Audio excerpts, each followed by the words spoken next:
Yeah, you know that strike year, which I believe was 2011, around that time, whatever, 10, I forget, but it was a preseason. And what people don't realize is Kobe lived in Orange County, right, a lot of times. Yeah. So Yeah. he would also work out at a little tiny place in Hermosa Beach on Hermosa Avenue called The Yard. That's right. And it was really tiny, but his workout guy worked out, and they would open. I know the guy would open the yard for him. It was at 6 in the morning or 5:30 in the morning. He would work out there. He would then go to the facility, which is now the Kings are there, and the ice rinks and stuff over there in El Segundo. But Luke had a shooting coach back then, and I would be his rebounder. And I would throw it on. There's one summer we were doing that.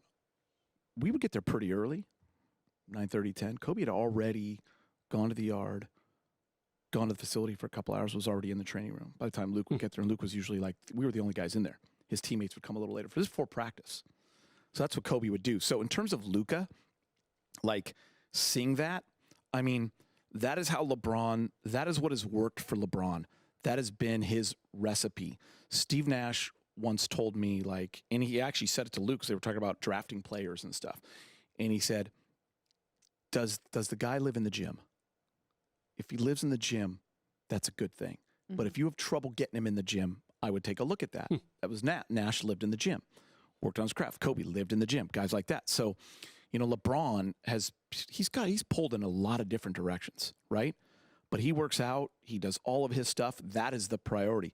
You can't make Luka want to do that. I mean, I assume Luka's that way. You can't be that good. But, yeah, I mean, something has to – you know, you watch a guy like that that's done it for 22 years and who's won titles, multiple titles, and you want to get to that point because that's how you're going to be considered one of the greatest of all time.